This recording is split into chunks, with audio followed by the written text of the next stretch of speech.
الحمد لله رب العالمين نحمده ونستعينه ونستهديه ونستغفره ونعوذ بالله من شرور أنفسنا ومن سيئات أعمالنا من يهد الله فلا مضل له ومن يضلل فلن تجد له وليا مرشدا أشهد أن لا إله إلا الله وحده لا شريك له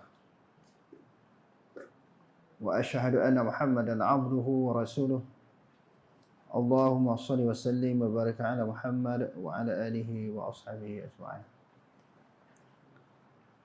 اللهم رب اشرح لي صدري ويسر لي أمري واحلل عقدة من لساني يفقهوا قولي ولا حول ولا قوة إلا بالله العلي العظيم اللهم لا سهل إلا ما جعلته سهلا وأنت تجعل الحسنى إن شئت السهلا ربي يسر ولا تعسر وأتمم بالخير أما بعد.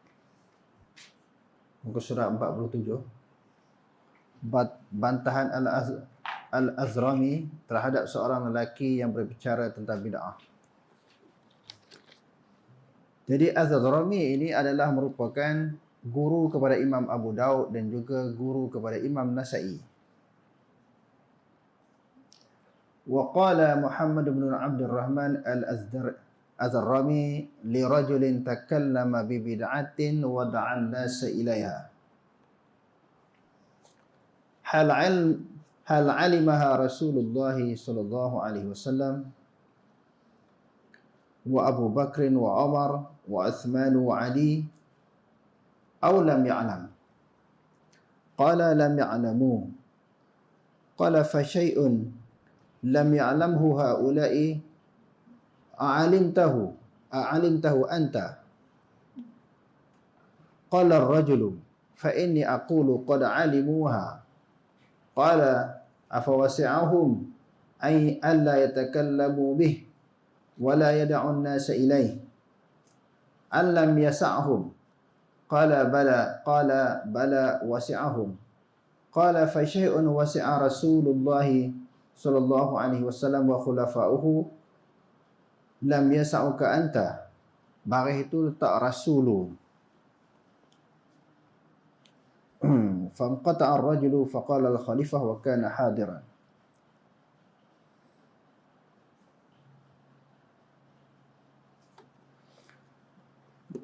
Muhammad bin Abdul Rahman Al-Azrami berkata kepada seorang lelaki yang berbicara tentang suatu bid'ah. Dia telah berceramah tentang isu bid'ah dan mengajak orang supaya melakukan perkara bid'ah yang berbicara tentang bid'ah serta menyeru orang ramai kepadanya. Diajak pula orang ramai buat perkara-perkara bid'ah. Jadi perkara bid'ah yang berkaitan dengan ibadat, iaitu sesuatu amalan dan perbuatan yang tidak pernah dilakukan oleh Rasulullah dan juga para sahabat. Itu kita dah sebut di dalam kuliah-kuliah kita yang lalu. Begitu juga definisi ataupun ta'rif yang disebut oleh Imam Nawawi di dalam kitab Tahzib Asma' wal Lughat. Tahzib Asma' wal Lughat. Dia kata tidak ada contoh yang terdahulu. Sesuatu ibadat, amalan yang tidak ada contoh yang terdahulu, yakni tidak pernah dilakukan oleh Rasulullah dan juga para sahabat. Tidak berlaku di zaman Rasulullah begitu, sesuatu amalan. Adapun bid'ah di sudut akidah ataupun i'tiqad, sesuatu pegangan yang tidak pernah dipegang oleh generasi yang terdahulu.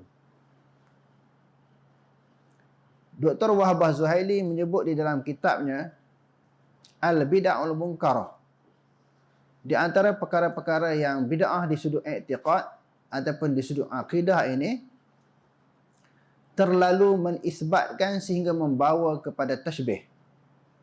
Yang keduanya terlalu mentakwilkan sehingga membawa kepada ta'til. Isbat sehingga membawa kepada penyerupaan, terlalu menisbat sehingga membawa kepada penyerupaan Allah dengan baharu, iaitu tashbih. Dan terlalu mentakwilkan, dia terlalu mubalaghah di dalam takwil sehingga membawa kepada ta'til, iaitu menafikan. Ta'til maknanya menafikan sifat-sifat Allah. Tak boleh.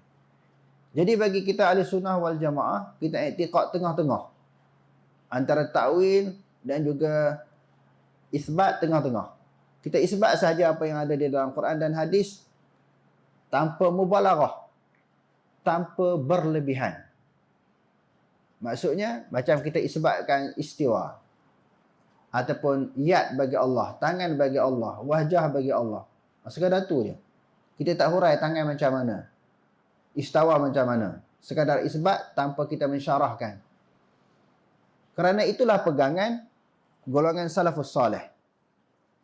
Jadi maknanya bid'ah itu terbagi kepada dua yang kita sebutkan tadi. Pertamanya di sudut akidah, yang keduanya di sudut syariat ataupun amalan.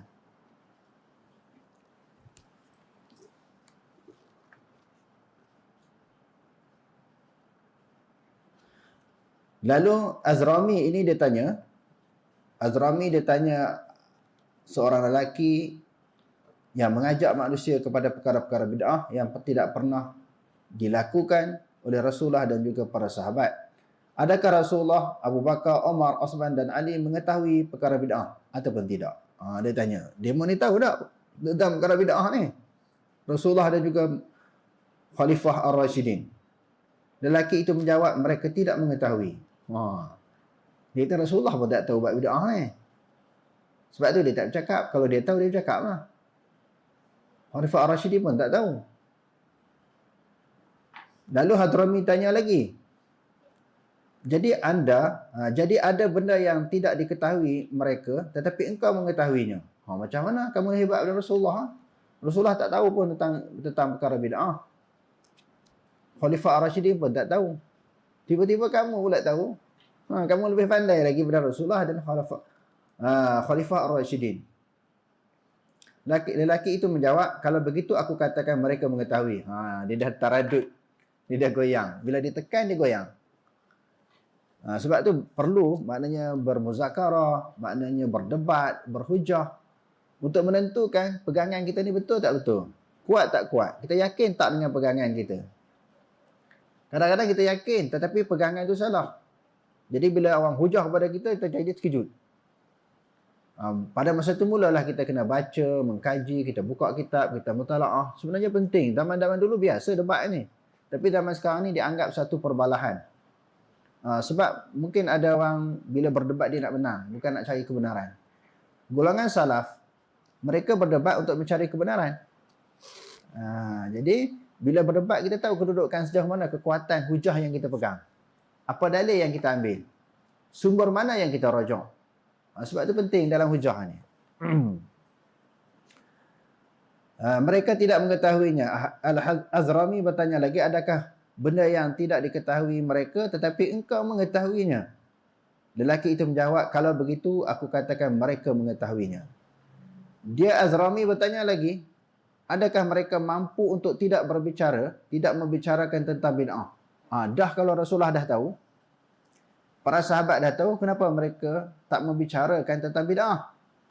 Serta mendakwahkan orang manusia kepada manusia ataupun kepada mereka. Ataupun mereka tidak mampu. Kalau dah mereka tahu, mereka mampu tak ajak orang buat benda bid'ah? Azrami tanya balik lelaki itu. Lelaki itu menjawab, ya mereka mampu. Rasulullah pun boleh ajak orang buat kerja bid'ah. Khalifah Ar-Rashidin pun mampu ajak orang buat kerja bid'ah. Lalu Azrami melanjutkan, sesuatu yang mampu dilakukan oleh Rasulullah dan para khalifah baginda, tidakkah mampu engkau lakukannya? Kalau begitu, mereka pun boleh buat, kenapa kau tak buat?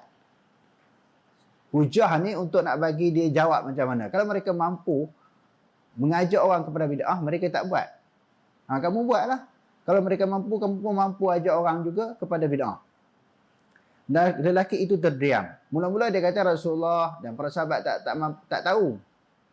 Dan tak mampu ajak orang kepada benda bid'ah.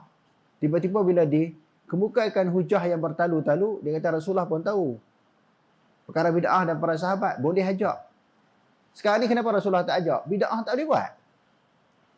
Para sahabat kenapa tak ajak? Tak boleh buat. Urusan agama ini adalah milik Allah. Sibghatullah wa man ahsanu minallahi sibghah wa nahnu lahu 'abidun. Islam itu adalah acuan, celupan daripada Allah. Mana boleh kita pindah, kita adjust. Rasulullah tak pernah pindah. Rasulullah tak pernah buat. Kalau dia nak buat, dia mampu tak? Mampu, tapi dia tak buat. Sebab tak boleh. Jadi kenapa kamu buat? Dan kamu ajak orang kepada perkara-perkara bid'ah. Wa hakadha lam yasa'hu ma wasi'a Rasulullah sallallahu alaihi wasallam wa ashabuhu wat tabi'in. Dia kata, demikianlah sesuatu yang tidak mampu melakukannya apa yang mampu dilakukan oleh Rasulullah sallallahu alaihi wasallam, para sahabat dan juga golongan pengikut mereka, iaitu tabi'in. Lahum bi ihsanin wa a'immah min ba'dihim warasikhina fil ilmi min tilawati al-ayati as-sifati. Jadi selepas mereka dan iaitu golongan tabi'in, iaitu dia kata di sini yang kukuh, rasikhin maknanya yang kukuh ilmunya. Fil ilmi min tilawatil ayati sifat, daripada membaca ayat-ayat sifat, wa qiraati akhbariha, dan juga membaca tentang hadis-hadisnya, wa imraruha, dan mereka melaluinya ayat-ayat sifat dan juga hadis-hadis sifat, kama ja'at, sebagaimana datang, fala wassa'allahu alaihi, Allah tidak memberikan keluasan kepadanya, keluasan untuk membicarakan ayat sifat, menghuraikan, mensyarahkan, mentafsirkan. Sebagaimana dia datang, sebegitulah yang disampaikan, sebegitulah yang dipegang. Bagaimana ayat mutasyabihat ataupun disebut sifat? Ayat mutasyabihat ni maknanya ayat kesamaran, ayat yang tak jelas maknanya. Juga ayat mutasyabihat ini disebut sebagai ayat-ayat sifat, iaitu ayat yang berkaitan dengan sifat Allah. Selain daripada ayat Quran, ada hadis-hadis yang sahih menceritakan sifat-sifat Allah. Sifat istiwa, ayat, wajah, ain dan sebagainya.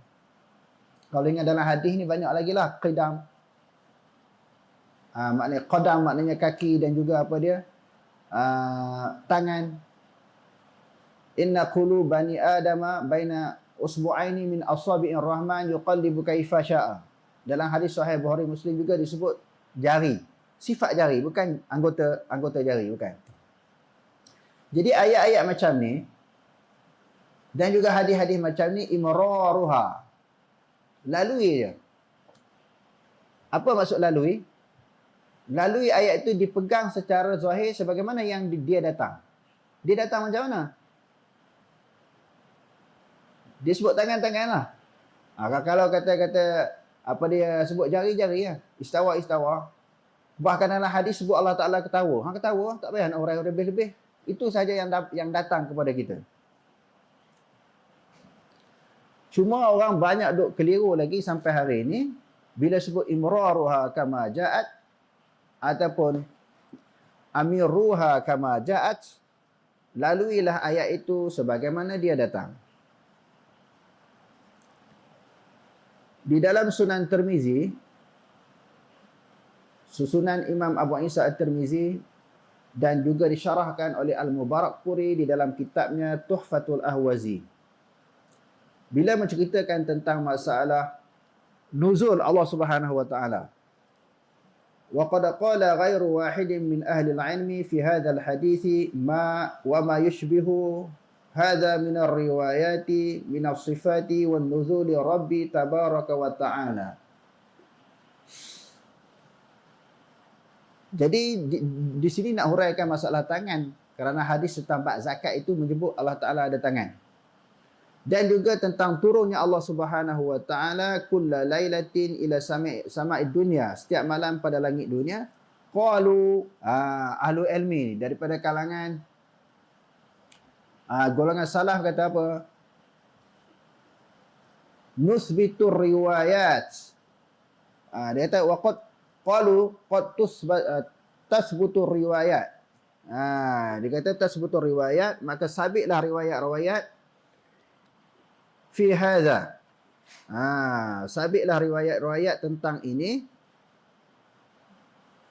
Wa yu'manu biha, maka diimani dengannya, wala yutawahhamu, dan tidak diwahamkan. Ayat-ayat tentang sifat ini terima, diimani dan tidak diwahamkan. Wala yuqalu kaifa. Tidak dikatakan bagaimana, bagaimana tangan, bagaimana nuzul, bagaimana istiwa, tak ditanya. Hakadha ruya an Malik bin Anas. Beginilah diriwayatkan daripada Malik bin Anas, wa Sufyan bin Uyainah, wa Abdullah bin Mubarak,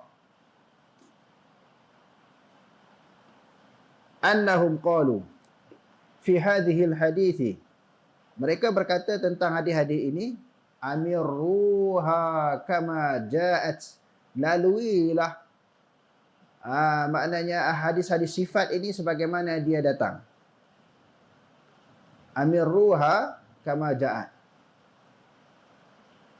Ibarat ini saya selalu hurai. Ingat kat 10 kali dah. Sebab orang keliru. Sebagai orang kata, salah lalui dia ayat tu tak tahu. Sebut tangan tak tahu tangan, istawa tak tahu, wajah tak tahu, wajah arabuka tak tahu, surah kepada Allah. Salah. 100% salah. Sebab kita tengok bagaimana Al-Mubarak Puri dia syarahkan amirruha kama ja'at, dia kata apa? Amirruha bila kaifin. Amirruha bila kaifin bisiratil amri minal imrari ay ajridha. Laluilah ayat itu ala zahiriha, atas zahirnya. Wala tu'ridu laha bita'wilin wala tahrifin. Janganlah mengemukakan sebarang takwilan dan juga tahrifan. Takwil palingkan daripada makna asal. Tahrif pesung langsung. Pesung daripada makna asal. Pesung. Takwil dipindah daripada makna asal, dia tukar kepada makna lain. Tapi kalau tahrif, dia tukar, dia pesung terus. Bal fawidul kaifa. Bahkan serah kafiat ila Allah Subhanahu wa taala. Maknanya yang tafwid kafiat tetapi isbat makna. Cukup terang.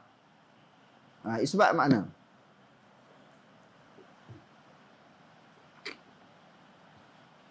Di dalam kitab Al-Intisar,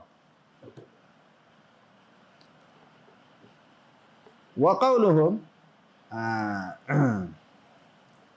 iaitu perkataan mereka, iaitu salaf, hadza dalun ala isbatihim li ma'na sifat. Dia hurai panjang dalam kitab ni, saya tebuk-tebuk. Saya nak ambil tang amirruha kama ja'at tadi. Dia kata ala isbatihim li ma'na sifat. Mereka isbat bagi makna sifat. Sifat Allah Ta'ala tu apa dia tadi? Tangan ke, disebut mata ke apa? Terima sifat Allah Ta'ala tu. Maknanya isbat. Isbat tu maknanya terima, bukan tafwid. Sebagaimana yang difahami oleh golongan salaf, golongan khalaf terhadap pegangan salaf. Golongan khalaf yang mendakwa pengikut kepada Abu Hasan Asy'ariyah ini, mereka mengatakan salaf kata salaf tafwid makna. Sedangkan salaf isbat makna. Makna tangan, istawa, isbat, maknanya terima. Adapun tafwid adalah kafiat. Bukan makna sifat. Falau kanu la yusbitunal makna. Dia kata, sekiranya mereka yakni salaf tidak mengisbatkan makna, lamahtaju ila nafil kafiyah. Nescaya mereka tidak berhajat kepada menafikan kafiat. Bila mereka menafikan kafiat, maknanya mereka isbat makna. Bila ditanya Imam Malik kaifa istawa, Imam Malik kata al-istiwa'u ma'lumun. Maknanya tahu. Maknanya mereka isbat istiwa. Wa kaifu majhulun. Kafiat majhul, tidak diketahui. Maknanya isbat makna sifat, tafwid kafiat. Cukup je lah. Idh nafyul kaifi amma laysa bithabitin laghwun minal qaum. Kalau sekiranya dia kata menafi kafiat, sesuatu yang tak sabit, adalah lara di sudut perkataan. Sia-sialah menafi kafiat kalau makna tu tak tahu. Makna tangan tak ada. Allah Ta'ala tak bersifat dengan tangan. Tiba-tiba dinafikan. Sia-sialah lara. Lara lah. Dalam keadaan menafikan sesuatu yang tak wujud. Sebab tu dia kata isnafyul kaifi. Ketika menafikan kaifiat sesuatu yang tidak sabit adalah lara daripada perkataan walaisa muradahum. Itu bukan maksud mereka, maksud salaf. Amirruha kama ja'at mujarradu zikriha min duni fahmin li ma'aniha. Lalui ayat itu sebagaimana dia datang dengan dengan tidak faham maknanya, bidalili qauliha bila kaifin, dengan dalil bila kaifin, dengan ketiadaan kaifiat, fahuwa nafyu lil ilmi bil kaifiyati laisa nafyan li haqiqati sifah. Nafi di sini di sudut hakikatnya nafi kaifiat. Bukan menafikan hakikat sifat. Fa ma'anius sifati bayyinatun. Makna sifat itu terang. Sifat tangan terang, istiwa terang jelas. Salah tak nafi. Semua sifat-sifat Allah Ta'ala yang disebut dalam Quran dalam hadis terang. Salah tidak nafi. Ma'rufatun adalah diketahui fil lughah, di sudut bahasa Arab. Ma'a tanzihillahi wa musyabihatil khalqihi, berserta dengan mentazihkan Allah. Walaupun terima sifat-sifat yang disebutkan tadi, dalam waktu yang sama mereka tidak menyamakan Allah Ta'ala dengan baharu. Mereka tidak menyamakan Allah Ta'ala dengan baharu. Terima sifat-sifat ataupun ayat-ayat mutasyabihat secara zahir. Terima maknanya. Terima maknanya isbat, bukan tafwid. Apa yang mereka tafwidkan adalah kaifiat. Wa min huna. Dia buat kesimpulan di sini. Wa min huna jama'a nahju ahli sunnati wal jama'ati. Di sinilah sepakat ahli sunnah wal jamaah min bab sifat, dalam bab sifat. Baina tanzih wal isbat, di antara menyucikan Allah dengan segala yang baharu dan juga mengisbatkan. Fayusbituna min ghairi takyifin, mereka mengisbatkan tanpa takyif, tanpa kafiat, wala tamsilin, tanpa perumpamaan. Yunazzihuna min ghairi tahrifin wala ta'tilin, dan mereka menyucikan Allah Ta'ala tanpa memesongkan sifat dan juga tidak menolak tentang ayat-ayat sifat ataupun hadis-hadis sifat. Jadi maknanya isbat. Jadi panjang ini, saya dah urai banyak kali lah. Boleh tuan-tuan yang tengok secara live ni boleh rojok sendirilah. Selain daripada al-intisar, tuhfatul al-wazi, at-tafwid baina sifatil ilahiyah, baina aqwali salaf wa da'awal khalaf. Dalam kitab ni dia bahas dengan panjang bab tafwid saja. Dia tak hurai banyak bab lain. Dia hurai bab tafwid. Salaf ini tafwid ataupun isbat. Cuma golongan khalaf sahaja yang mendakwa salaf tafwid tentang ayat-ayat sifat. Berdasarkan kepada kajian para ulama, salaf isbat makna sifat, tetapi yang ditafwidkan adalah kafiat tentang sifat. Bagi sahabat-sahabat yang tidak menguasai bahasa Arab, boleh rujuk kepada Durus Samin. Semalam saya sebutkan Durus Samin yang dikarang oleh Syekh Daud Al-Fatani. Dia ada edisi Jawi dan juga ada Rumi. Kita tengok bagaimana huraian yang dikemukakan oleh Syekh Daud Al-Fatani tentang ayat-ayat sifat. Seperti yakhafuna rabbahum min fawqihim wa jaa rabbuka innallaha khalaqa adam ala suratihi wa yabqa wajhu rabbika yadullahi fawqa aydihim fa aina ma tuwallu fa thamma wajhullah wa huwa ma'akum aina ma kuntum. Kita tengok bagaimana Syekh Daud Fatani menghuraikan ayat-ayat sifat yang kita bacakan tadi. Mula-mula diketengahkan pendapat ulama-ulama khalaf yang mentakwilkan ayat-ayat ini, maka diterima. Golongan takwil pun diterima. Mereka juga sebahagian daripada Ahlussunnah wal Jamaah. Yang kedua, Syekh Daud Fatani menjelaskan pendirian pegangan akidah salaf tentang ayat-ayat mutasyabihat. Adapun mazhab salaf itu adalah mereka itu tafwid, menyerah ilmunya. Bukan menyerah makna ayat itu. Ilmu tentang kafiat itu kepada Allah. Dan wajib kita iktiqadkan seperti barang yang ada pada zahir. Syahadat batani jelas. Wajib kita iktikad suatu perkara yang barang yang ada pada zahir ayat. Katanya dan pada hakikat kita jauhkan segala kekurangan. Di sudut hakikatnya serah kepada Allah dan menafikan segala kekurangan bagi Allah. Lalu dia menakalkan pendapat ataupun perkataan Imam Malik. Seperti kata Imam Malik, kami ketahui arti di atas. Jadi siapa-siapa yang mengikuti kuliah ini, dia boleh beli Durus Samin. Dia balik cek di rumah dia.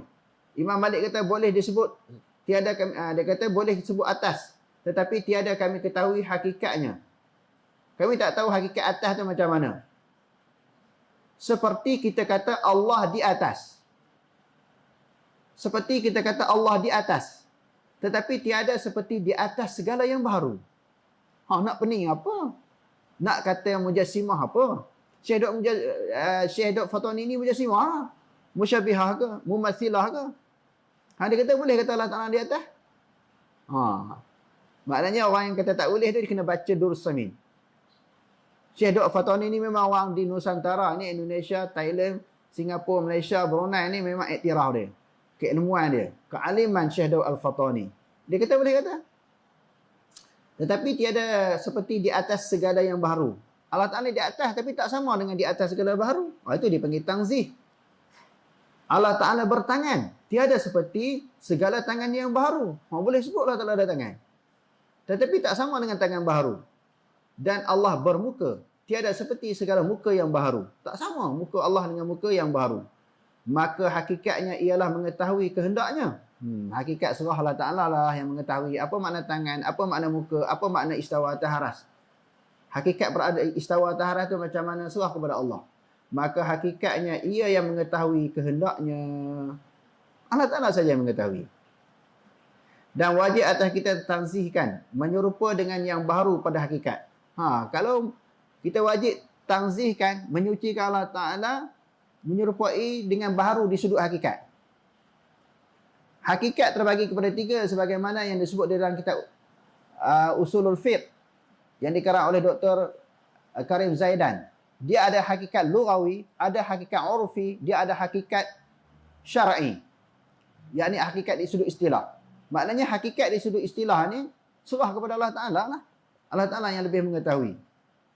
Dia kata, maka hakikatnya ia yang mengetahui. Ia Allah yang mengetahui kehendaknya. Kehendak ayat tadi. Dia terpulang pada dia yang lebih mengetahui. Dan wajib atas kita tanzihkan. Tanzih maknanya menyucikan Allah. Mengatakan Allah Ta'ala tak sama dengan baharu. Menyerupa dengan yang baharu pada hakikatnya. Maka tiada mengapa muafakat pada nama. Tiada mengapa muafakat pada nama. Kita kata manusia ada tangan, Allah Ta'ala ada tangan. Muafakat pada makna. Dia kata pada nama.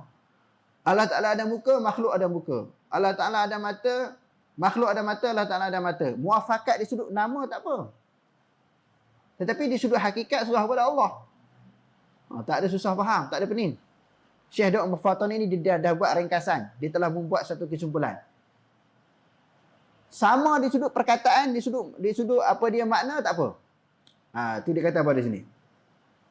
Maka hakikatnya ia yang mengetahui kehendaknya dan wajib atas kita tanzihkan menyerupa dengan yang baru pada hakikat. Maka tiada mengapa muafakat pada nama. Nama tangan, nama mata, nama istiwa ke. Makna tang sama tentang nama tak apa. Tapi di sudut hakikat, di sudut realiti yang sebenar, Allah Ta'ala saja yang mengetahui. Okey, dia kata apa? Inilah mazhab salaf radhiyallahu anhum. Dia kata salah ni. Dia kata salah, bukan dia kata babi. Dia kata ini salah. Inilah mazhab salaf radhiyallahu anhum. Syekh Dok Fatani kata ini pegangan salaf. Maka adalah dua tarik daripada jalan Ahlussunnah wal Jamaah. Tarik maknanya jalan. Tarik yang pertama iaitu Asy'ariyah khalaf. Khalaf mentakwilkan. Boleh. Sah. Tidak ada masalah. Golongan salaf tidak mentakwilkan. Mereka pegang zahir.